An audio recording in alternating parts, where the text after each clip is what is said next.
ഹരിച്ചേട്ടാ, കേരളത്തിൽ ഒരു പുതിയ വാഴ്ത്തുപാട്ട് കൂടെ വന്നിരിക്കുകയാണ്, പുറത്തിറങ്ങിയിരിക്കുന്നു. പിണറായി സ്തുതിയാണ്. ചാരത്തിൽ നിന്ന് ഉയരുന്ന ഫീനിക്സ് പക്ഷിയെപ്പോലെ എന്നാണ് അതിൽ പറയുന്നത്. എന്താണ് ഇത്തരത്തിലൊരു വാഴ്ത്തുപാട്ട് ഇറങ്ങാൻ കാരണം? സി പി എമ്മും പിണറായിയും അതിലൂടെ ലക്ഷ്യം വയ്ക്കുന്നത് എന്താണ്? അവരുന്നമിടുന്നത് എന്താണ്? അതൊന്ന് വിശദീകരിക്കാമോ? ഈ വാഴ്ത്തുപാട്ട് ശരിക്കും CPM മൂന്നാമത് ഒരു സർക്കാർ ഉണ്ടാക്കാനുള്ള ഒരു ദീർഘകാല സമഗ്ര പദ്ധതിയുടെ തുടക്കമാണ്. അത് സംശയം വേണ്ട. അത് ഞാൻ പറയാനുള്ള കാരണം, ഇപ്പോൾ പാർട്ടി ഇലക്ഷൻ പുരോഗമിക്കുന്നു. നമുക്കറിയാം, പാർട്ടിയിൽ ചില തയ്യാറെടുപ്പുകൾ എല്ലായിടവും നടക്കുന്നതായിട്ടാണ് നമ്മൾ കാണുന്ന സൂചന. ആലപ്പുഴ തൊട്ട് പിന്നെ തിരുവനന്തപുരം തൊട്ട് അങ്ങ് വയനാട് വരെ ചില തയ്യാറെടുപ്പുകൾ നടക്കുന്നു. ഈ തയ്യാറെടുപ്പുകളുടെ ഒടുവിൽ ഇപ്പോൾ ഉള്ളത് നമ്മൾ മുഴങ്ങി കേൾക്കുന്നത് ജമാഅത്തെ ഇസ്ലാമി അതുപോലുള്ള സംഘടനകൾക്കെതിരെയുള്ള വിമർശനമാണ്. ഇനി അവരുമായിട്ടൊരു കോംപ്രമൈസിലേക്ക് എത്തുന്ന സമയം.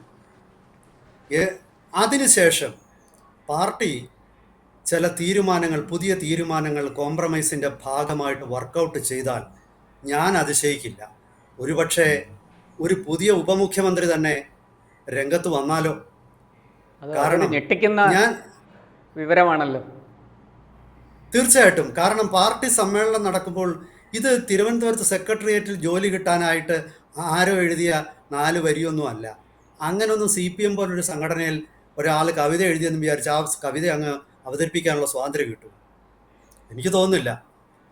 പാർട്ടി സമ്മേളനം നടക്കുമ്പോൾ സംഭവിക്കുന്ന ഓരോ ചെറിയ ചെറിയ സംഭവ വികാസങ്ങൾ പോലും ചർച്ചയ്ക്ക് വിധേയമാകുമെന്നും അതിന് വലിയ ഇമ്പാക്റ്റ് ആയിരിക്കുമെന്നുമുള്ളത് CPM രാഷ്ട്രീയം അറിയാവുന്ന ഏതൊരു പത്രപ്രവർത്തകനും മനസ്സിലാക്കാവുന്നതുണ്ട്.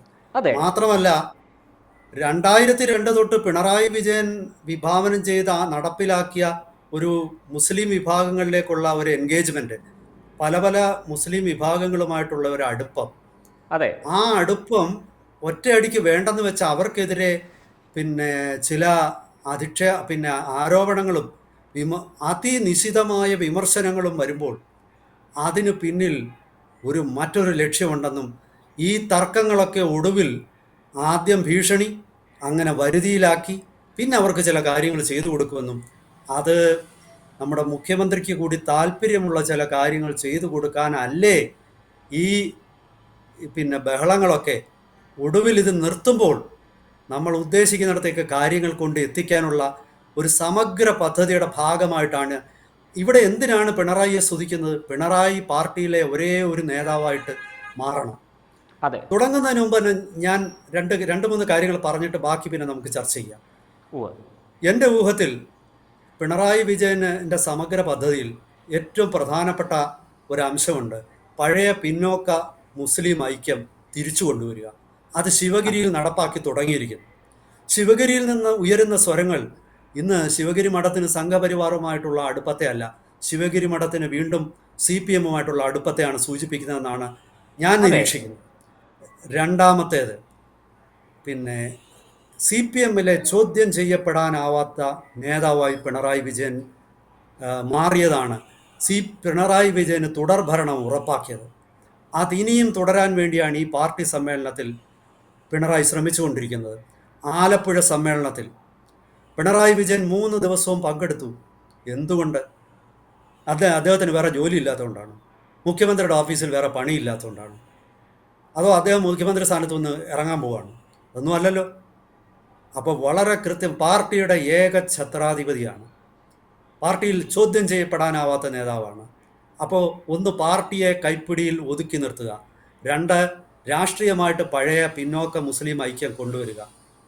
മൂന്നാമതായിട്ട് അദ്ദേഹം ഇപ്പോൾ നേടിയെടുത്തിരിക്കുന്നത് പബ്ലിക് ഡിസ്കോഴ്സ്, അതായത് പബ്ലിക് കോൺഷ്യൻസ് എന്ന് പറയാം. അതായത് സമൂഹത്തിൻ്റെ അഭിപ്രായ രൂപീകരണം ഇന്ന് അദ്ദേഹത്തിൻ്റെ കൈപ്പിടിയിലാണ്. നമ്മൾ വിചാരിക്കും ഈ പിണറായി സർക്കാരിനെതിരെ നാട്ടിൽ ഭയങ്കര പ്രതിഷേധമുണ്ടല്ലോ, ആൻറ്റി ഇൻകംബൻസി ഉണ്ടല്ലോ, അതൊക്കെ അവിടെ നിൽക്കും. ഇതൊക്കെ മാറ്റാനുള്ള ഒറ്റമൂലികളാണ് ഞാനീ പറഞ്ഞത്. അതായത് ഈ പിന്നോക്ക മുസ്ലിം ഐക്യം എന്ന് പറയുന്നത് അദ്ദേഹം കൊണ്ടുവരുന്ന അവിടെയാണ് ഞാൻ പറഞ്ഞത്, ചിലപ്പോൾ ഒരു പുതിയ ഉപമുഖ്യമന്ത്രി ഉണ്ടായാൽ ഞാൻ അതിശയിക്കുന്നില്ല എന്ന്. കാരണം ശിവഗിരി മഠം ഇന്ന് നിലപാടുകൾ മാറ്റുന്നു. അവിടെ ഒരു സർവമത പ്രാർത്ഥനാ കേന്ദ്രം വരുന്നു. അവർ ആ, പിന്നെ പോപ്പുമായി ബന്ധം സ്ഥാപിക്കാൻ ശ്രമിക്കുന്നു. അതല്ലെങ്കിൽ അവരുടെ പിന്നെ ഉയർന്നു വരുന്ന ചോദ്യങ്ങൾ എന്ത് ക്ഷേത്രത്തിൽ പിന്നെ ഷർട്ട് ധരിച്ച് പ്രവേശിച്ചാൽ എന്താണ് തെറ്റെന്നുള്ള ചോദ്യം വരുന്നു. ഇവിടെ കേരളത്തിൽ ഇതാണോ ഇപ്പോഴത്തെ വലിയ പ്രശ്നം? അതെ. ഇപ്പോഴേ കേരളത്തിൽ ഷർട്ട് ധരിച്ച് കയറാവുന്ന ക്ഷേത്രങ്ങളുണ്ട്. ചിലയിടത്തൊക്കെ കയറാം. ചിലയിടത്ത് പാൻ്റ് ഇട്ട് കയറാമല്ലോ. ചിലയിടത്ത് മുണ്ടെടുത്ത് കയറണമെന്നുണ്ട്. ഇപ്പം ദേവസ്വം ബോർഡിൻ്റെ കീഴിലുള്ള ചില ക്ഷേത്രങ്ങളിൽ തന്നെ മുണ്ടെടുത്ത് കയറണമെന്ന് നിർബന്ധമില്ലല്ലോ. പാൻ്റ് ഇട്ടുകൊണ്ട് കയറാവുന്ന ക്ഷേത്രങ്ങൾ പലതുണ്ട്. എനിക്ക് തോന്നുന്നു തിരുവനന്തപുരം ശ്രീകണ്ഠേശ്വര ക്ഷേത്രമൊക്കെ പാൻ്റ് ധരിച്ച് കയറാമല്ലോ. അതെ. അപ്പം ഞാൻ പറഞ്ഞു വരുന്നത് ഇതൊക്കെ അഭിപ്രായ രൂപീകരണത്തിന് വേണ്ടിയിട്ട് കൊണ്ടുവരുന്ന ചില തന്ത്രങ്ങളാണ്. അപ്പം 3 തരത്തിലാണ് ഈ സമഗ്ര പദ്ധതിയിൽ. ഒന്ന്, പിണറായി വിജയൻ എന്ന അനിഷേധ്യനായ നേതാവ്, ആ പിന്നെ പദവിയിലേക്ക് അദ്ദേഹത്തിനെ കൊണ്ടുവെക്കാനാണ് ഈ പറയുന്ന വാഴ്ത്തുപാട്ടുകൾ. അതായത് അതൊരു പ്രതിഫലനമാണ്, പാർട്ടിയുടെ ചിന്തയുടെ പ്രതിഫലനമാണ്. അത് പാർട്ടി അണികൾക്ക് മനസ്സിലാവും. പ്രശാന്തിനും എനിക്ക് ചിലപ്പോൾ മനസ്സിലാവണമെന്നില്ല. അണികൾക്ക്, കേഡർമാർക്ക്, കാർഡ് ഹോൾഡിംഗ് മെമ്പർമാർക്ക് ആ സന്ദേശം പിടികിട്ടും.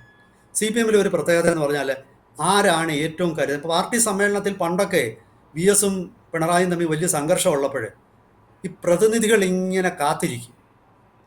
അവർ ഇങ്ങനെ കൗശല കണ്ണുകളും കാതുകളുമായിട്ട് കാത്തിരിക്കും. ഒടുവിൽ ആർക്കാണ് ഭൂരിപക്ഷം തിരിച്ചറിയുന്ന നിമിഷം അവരൊറ്റ അടിക്ക് മറുകണ്ഠം ചാടും.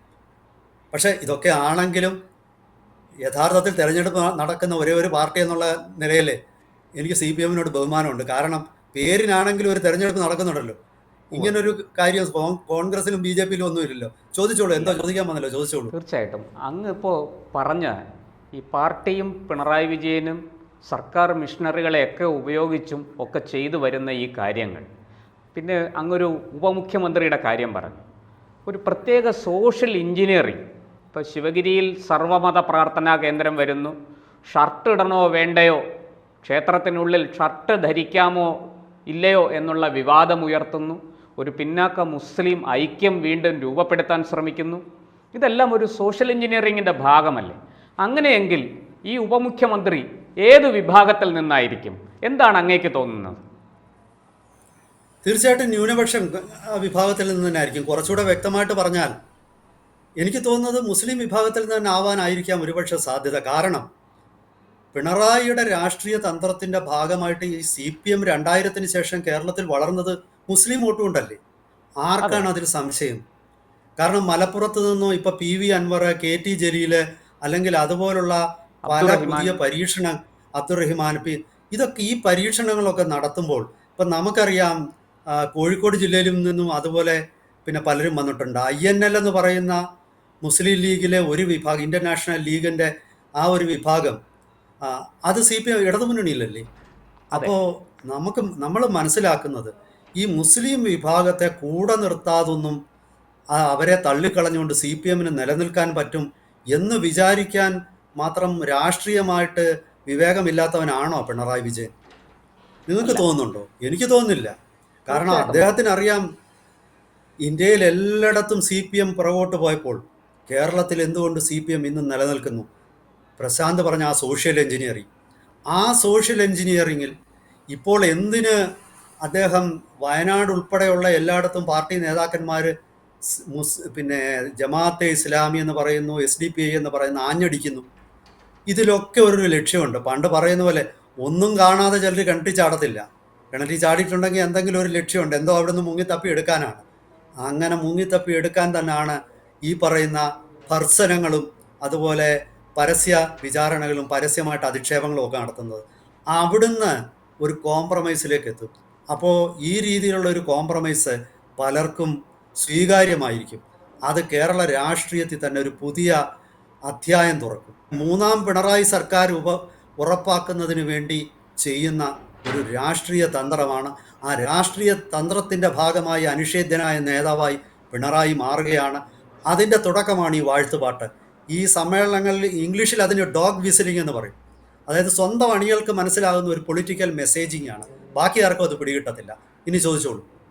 ഞാൻ അവസാനമായി ഒറ്റ ചോദ്യം, അതിനങ്ങ് ഒറ്റ വരിയിൽ മറുപടി പറഞ്ഞ് നിർത്താം അങ്ങേക്ക് സാധിക്കും.